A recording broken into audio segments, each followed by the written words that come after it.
નમસ્કાર દર્શક મિત્રો, આજના સેશનમાં આપણે આ વાત કરવાના છીએ બનાસકાંઠા જિલ્લાનો વિશે.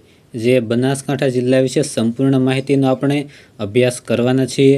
તો બની રહેજો આ વિડીયોમાં અંત સુધી. તો હવે આપણે શરૂ કરીએ. તેમાં આપણે સૌપ્રથમ બનાસકાંઠા જિલ્લાની આપણે સામાન્ય માહિતી મેળવીએ. તો તેમાં છે સૌથી વધુ તાલુકા ધરાવતો જિલ્લો હોય તો તે બનાસકાંઠા જિલ્લો છે. તેના તાલુકાઓ ટોટલ મળીને 14 જેટલા તાલુકાઓ છે બનાસકાંઠા જિલ્લો ધરાવે છે. અને સૌથી વધુ તાલુકાની ધરાવતા સાથે સાથે સૌથી વધુ ગામડાઓ પણ છે તે આ બનાસકાંઠા જિલ્લો ધરાવે છે. ત્યારબાદ છે તેનું મુખ્ય મથક પાલનપુર છે તે આવેલું છે.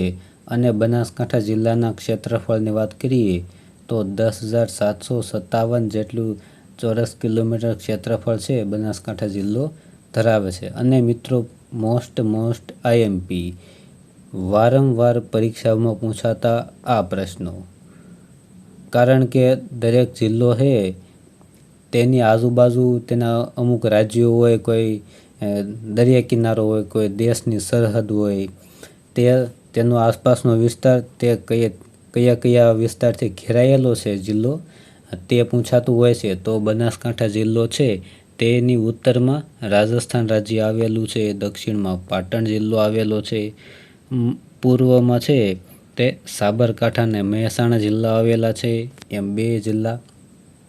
અને પશ્ચિમમાં કચ્છનું મોટું રણ છે તે આવેલું છે. ત્યારબાદ બનાસકાંઠા જિલ્લો છે તેના તાલુકાઓ કયા તો કે પાલનપુર છે, વાવ છે, થરાદ છે, ડીસા, દાંતા, ધાનેરા, દિયોદર, કાંકરેજ, વડગામ, ભાભર, દાંતીવાડા, અમીરગઢ, સુઈગામ અને લાખણી. આટલા તાલુકાઓ છે તે બનાસકાંઠા જિલ્લાના તાલુકાઓ છે, જે 14 તાલુકાઓ ધરાવે છે. ત્યારબાદ હવે આ પછી વાત કરીએ તો બનાસકાંઠા જિલ્લાની ટોટલ વસ્તીની વાત કરીએ તો 31,16,045 જેટલી કુલ વસ્તી ધરાવે છે. અને બનાસકાંઠા જિલ્લાનું જાતિ પ્રમાણ જોઈએ તો જાતિ પ્રમાણ એટલે કે દર 1000 પુરુષો દીઠ સ્ત્રીઓની સંખ્યા કેટલી છે તે જાતિ પ્રમાણ. તો બનાસકાંઠા જિલ્લાનું જાતિ પ્રમાણ વિદ્યાર્થી મિત્રો છે 936. હવે તેની વસ્તી ગીચતાની વાત કરીએ તો 290 જેટલી છે તે બનાસકાંઠા જિલ્લામાં વસ્તી ગીચતા જોવા મળે છે. મિત્રો વસ્તી ગીચતાની ગણતરી છે તે 1 ચોરસ કિલોમીટર દીઠના વિસ્તારમાં છે તે ગણવામાં આવે છે. એટલે કે 1 ચોરસ કિલોમીટરમાં રહેલ વ્યક્તિઓની સંખ્યા જે તેની વસ્તી ગીચતા દર્શાવે છે. અને બનાસકાંઠા જિલ્લાનો સાક્ષરતા દર કેટલો છે તો કે 66.39% જેટલો છે તે સાક્ષરતા દર ધરાવે છે. ત્યારબાદ છે પાલનપુર છે તે બનાસકાંઠા જિલ્લાનું મુખ્ય મથક છે. અને આ પાલનપુરનું પ્રાચીન નામ એટલે કે જૂનું નામ શું છે વિદ્યાર્થી મિત્રો? તો તેનું છે પ્રહલાદનગર જૂનું નામ છે. અને આ પ્રહલાદનગરનું જૂનું નામ શા માટે રાખવામાં આવ્યું? તો કે જે પાલનપુરની સ્થાપના કોણે કરી હતી? તો કે આબુના શાસક પ્રહલાદ દેવે કરી હતી. એના કારણે છે મુખ્ય મથક જે પાલનપુર છે તેને પ્રહલાદનગરના નામે પણ ઓળખવામાં આવે છે. ત્યારબાદ છે ગુજરાતના પ્રતાપી રાજા હતા જે સિદ્ધરાજ જયસિંહ, તેમનું જન્મસ્થળ પણ છે તે ગણવામાં આવે છે. અને પાલનપુરને સુગંધોનું શહેર, નવાબી નગર તરીકે પણ ઓળખવામાં આવે છે. અને ગુજરાતમાં જો સૌથી વધુ જ્યાં તાપમાન નોંધાતું હોય તેવો જિલ્લો કયો? તો કે તેવો જિલ્લો છે બનાસકાંઠાનો જે તાલુકો આવેલો છે ડીસા, તેમાં નોંધાય છે. ત્યારબાદ હવે આપણે આગળ જોઈએ તો બનાસકાંઠા જિલ્લાના મહત્વના સ્થળો. કયા બનાસકાંઠા જિલ્લાના મહત્વના સ્થળો? ઘણા બધા એવા મહત્વના સ્થળો છે જે બનાસકાંઠામાં ખૂબ જ અગત્યતા ધરાવે છે. અને અગત્ય તો ધરાવે છે, પણ આપણા માટે તો શું ઉપયોગી હોય? તો કે આપણા પરીક્ષામાં જે પૂછાતું હોય તે આપણને ઉપયોગી હોય. તો હવે છે તેમાં કુંભારિયાના દેરા. જે કુંભારિયાના દેરા છે તે ભીમદેવ પ્રથમના આબુના દંડક કોણ હતું? તો કે વિમલ મંત્રી છે તેણે આ કુંભારિયાના દેરા બંધાવ્યા હતા. કઈ જગ્યાએ? તો કે કુંભારિયા ખાતે છે તે બંધાવ્યા હતા. અને બનાસકાંઠા જિલ્લામાં છે તે સરદાર પટેલ દાંતીવાડા કૃષિ યુનિવર્સિટી પણ આવેલી છે, જે દાંતીવાડા તાલુકામાં આવેલી છે. ત્યારબાદ છે બાલારામ પર્યટન સ્થળ. જે બાલારામ સ્થળ ઉપર આવેલું છે. જે પર્યટન એટલે કે હરવા ફરવા માટેનું સ્થળ છે, હવા ખાવાનું સ્થળ છે વગેરે છે. હવે તેમાં બાલારામ અભયારણ્ય પણ આવેલું છે, જે પાલનપુર તાલુકામાં આવેલું છે. ત્યારબાદ છે નળેશ્વરી માતાનું મંદિર, જે નળીબેટ ખાતે આવેલું છે. ત્યારબાદ છે કોટેશ્વર મહાદેવનું મંદિર, જે બાલારામ ખાતે આવેલું છે. મિત્રો, બાલારામ ખાતે બાલારામ પર્યટન સ્થળ અને કોટેશ્વર મહાદેવનું મંદિર એમ બે પ્રખ્યાત સ્થળો આવેલા છે. ત્યારબાદ છે જેસોર અભયારણ્ય, અથવા તો તેને જેસોર રીંછ અભયારણ્ય તરીકે પણ ઓળખાય છે. તો જે રીંછ માટે અભયારણ્ય આવેલું છે, જે અમીરગઢ તાલુકામાં આ જેસોર રીંછ અભયારણ્ય છે તે આવેલું છે. ત્યારબાદ છે દાંતીવાડા બહુહેતુક યોજના, જે બનાસ નદી ઉપર છે તે બનાવવામાં આવી છે. ત્યારબાદ હવે આપણે આગળ વાત કરીએ તો મહત્વના સ્થળો વિશે. મુક્તેશ્વર બહુહેતુક યોજના, જે સરસ્વતી નદી પર છે તે આ યોજના આવેલી છે. ત્યારબાદ છે સીપુ બહુહેતુક યોજના, જે સીપુ નદી ઉપર છે તે બાંધવામાં આવેલી છે, જેના દ્વારા ખેડૂતોને ઘણી બધી સિંચાઈની સગવડ મળી શકે છે, ખેતી કરી શકે છે, પીવા માટે, વાપરવા માટે, ખેતી લાયક ઘણું બધું પાણી મળી શકે છે. ત્યારબાદ છે અંબાજી માતાનું મંદિર છે તે બનાસકાંઠા જિલ્લામાં આવેલું છે, જે અરવલ્લીની પર્વતમાળા છે તેમાં આરાસુરનો ડુંગર એક આવેલો છે તેમાં આવેલું છે. ત્યારબાદ છે ગંગા સરોવર પણ જે બાલારામ તાલુકામાં આવેલું છે. હવે મોસ્ટ આઈએમપી વારંવાર અમુક પરીક્ષામાં પૂછાયેલો, જીપીએસસીમાં થોડાક ટાઈમ પહેલાં ગયેલી હાઈકોર્ટ પ્યુન પટ્ટાવાળાની પરીક્ષામાં પણ આ પૂછાયેલો હતો. બટાટા સંશોધન કેન્દ્ર અને બાજરીનું સૌથી વધુ ઉત્પાદન છે તે બનાસકાંઠા જિલ્લો કરે છે.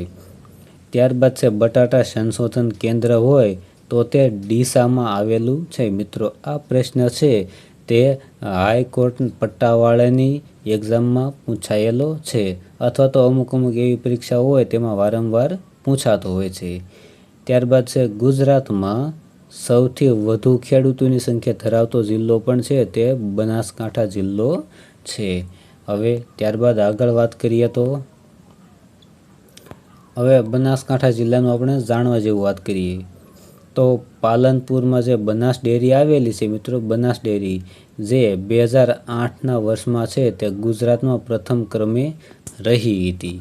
હવે પ્રથમ ક્રમે રહી હતી. બનાસકાંઠા જિલ્લામાં છે તે વુલેસ્ટોનાઇટ નામનું ખનિજ છે તે ગુજરાતમાં માત્ર બનાસકાંઠા જિલ્લામાંથી જ મળી આવે છે. ત્યારબાદ બનાસકાંઠા જિલ્લાની મુખ્ય નદીઓ કઈ કઈ? તો તેમાં આવી જશે બનાસ, સરસ્વતી અને સીપુ. આ ત્રણ નદીઓ છે તે બનાસકાંઠા જિલ્લાની મુખ્ય નદીઓમાં સમાવેશ થાય છે. હવે બનાસકાંઠા જિલ્લાનો અર્ધરણ વિસ્તાર છે તે ગોઢાના નામે ઓળખાય છે.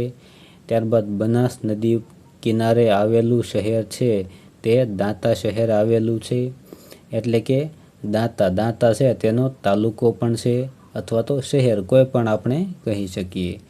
ત્યારબાદ છે બનાસ નદીનું પ્રાચીન નામ શું? મિત્રો, તો કે બનાસ નદીનું પ્રાચીન નામ પરણાશા છે. હવે છે બનાસકાંઠા અને આઈકણ જો મિત્રો, બનાસકાંઠા અને સાબરકાંઠા વચ્ચે જે સરહદ બનાવતી નદી કઈ? તો તેનો જવાબ છે સાબરમતી. સાબરમતી નદી છે તે આ બંને જિલ્લા વચ્ચે સરહદ બનાવે છે, એટલે કે સાબરમતી છે તે આ સાબરકાંઠા અને બનાસકાંઠા જિલ્લાને અલગ પાડે છે. ત્યારબાદ છે કુદરતી રમણીય પર્યટન સ્થળ જે હાથીદરા ખાતે આવેલું છે. ત્યારબાદ હવે આગળ વાત કરીએ તો બનાસકાંઠા જિલ્લામાં છે જે કઠોળ સંશોધન કેન્દ્ર કઈ જગ્યાએ આવેલું છે તો દાંતીવાડા ખાતે છે તે આવેલું છે. ત્યારબાદ કૃષિ વિજ્ઞાન કેન્દ્ર છે તે ડીસા ખાતે આવેલું છે. મિત્રો, ડીસા ખાતે છે આપણે આગળ જોઈ ગયા તેમ ત્યાં બટાટા સંશોધન કેન્દ્ર પણ છે તે આવેલું છે. ત્યારબાદ છે બનાસ ગ્રામ વિદ્યાપીઠ જે અમીરગઢમાં આવેલી છે.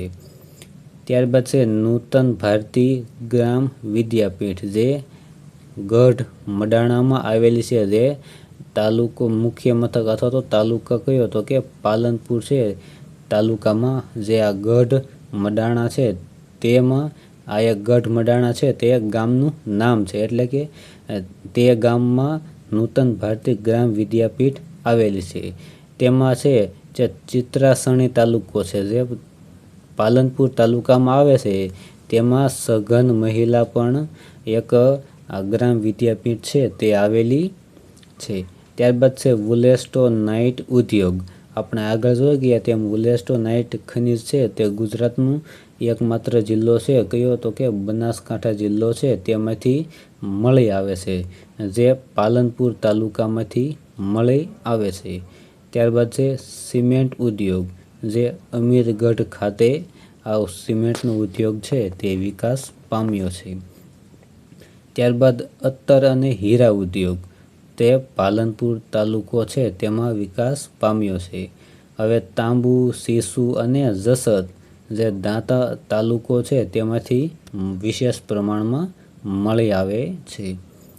ત્યારબાદ પાટણની સરસ્વતી અને બનાસકાંઠા જિલ્લાની બનાસ નદી વચ્ચેનો પ્રદેશ જે વઢિયાર પ્રદેશ તરીકે ઓળખવામાં આવે છે. હવે મિત્રો, પાટણની સરસ્વતી નદી અને બનાસકાંઠા જિલ્લાની બનાસ નદી તેમની વચ્ચેનો જે પ્રદેશ છે તે વઢિયાર પ્રદેશના નામે ઓળખાય છે. અને આ વઢિયારી ભેંસો કઈ જગ્યાએ જોવા મળે તો કે વઢિયાર પ્રદેશમાં છે તે મિત્રો જોવા મળે. અને વઢિયાર પ્રદેશ છે તે પાટણની સરસ્વતી નદી અને બનાસકાંઠાની બનાસ નદી વચ્ચેના છે ત્યાં વઢિયારી ભેંસો જોવા મળે છે. હવે છે કાંકરેજી ગાય. કાંકરેજી ગાય છે તે કાંકરેજમાં જોવા મળે છે. ત્યારબાદ હવે આગળ વાત કરીએ તો બાજરી, બટાટા, જીરું, શાકભાજી અને ઘાસચારાના ઉત્પાદનમાં ગુજરાતમાં પ્રથમ ક્રમે કયો જિલ્લો તો કે બનાસકાંઠા જિલ્લો છે તે આવી જાય છે. ત્યારબાદ છે જુવાર સંશોધન કેન્દ્ર જે ડીસામાં આવેલું છે. હવે પાલનપુરમાં જે કીર્તિ મંદિર આવેલું છે તે નવાબ તાલે મહંમદ ખાનને છે તે બાંધેલું હતું. હવે આવે છે મિત્રો બનાસકાંઠા જિલ્લામાં જે વાવ તાલુકો છે તેનું એક ગામ છે કયું તો કે રાધા નેસડા. આ ગામમાં 700 મેગાવોટનો જે સોલાર પાર્ક છે તેનું નિર્માણ કરવામાં આવે છે. એટલે કે આ સોલાર પાર્કથી છે તે 700 મેગાવોટ જેટલી આપણને વીજળી ઉત્પન્ન કરી શકશું, જે રાધા નેસડા ગામમાં બનાવવામાં આવે છે. હવે ગોળ ક્રાંતિનું શહેર કયું તો કે ગોળ ક્રાંતિનું શહેર છે તે ડીસા શહેર છે. ત્યારબાદ અંબાજી ISO એટલે કે 9001 સર્ટિફિકેટ મેળવનાર પ્રથમ યાત્રાધામ કોઈ હોય તો બનાસકાંઠા જિલ્લાનું જે અંબાજી છે તેણે ISO 9001 સર્ટિફિકેટ મેળવનાર પ્રથમ યાત્રાધામ બની ગયું હતું. અને આ માનસરોવર છે તે ચિત્રાસણીમાં આવેલું છે જેનો તાલુકો પાલનપુર છે. ત્યારબાદ બનાસકાંઠા જિલ્લામાં જે મેળો ભરાય તે મગરવાડાનો મેળો ભરાય છે. અને આ મગરવાડા મેળાનો સમયગાળો જોઈએ તો દર મહિનાની સુદ 5મે છે તે મણિભદ્રવીરના મંદિરે આ મેળો એટલે કે મગરવાડાનો મેળો ભરવામાં અથવા તો ભરાય છે. ત્યારબાદ છે the Victoria jubilee institute library, જે પાલનપુરમાં છે તે આવેલી છે. અને આ ધી વિક્ટોરિયા જ્યુબિલી ઇન્સ્ટિટ્યૂટ લાઇબ્રેરીની સ્થાપના મિત્રો ક્યાં થઈ હતી? તો કે 1872માં થઈ હતી. ત્યારબાદ છે કવિ ચંદ્રકાંત બક્ષીનું જન્મસ્થળ કયું? જે પાલનપુર છે તે આ ચંદ્રકાંત બક્ષીનું જન્મસ્થળ છે. મિત્રો હવે આપણે આગળ તો જો તમને પસંદ આવ્યો હોય વિડીયો તો લાઈક કરો અને સબસ્ક્રાઈબ કરવાનું ભૂલતા નહીં.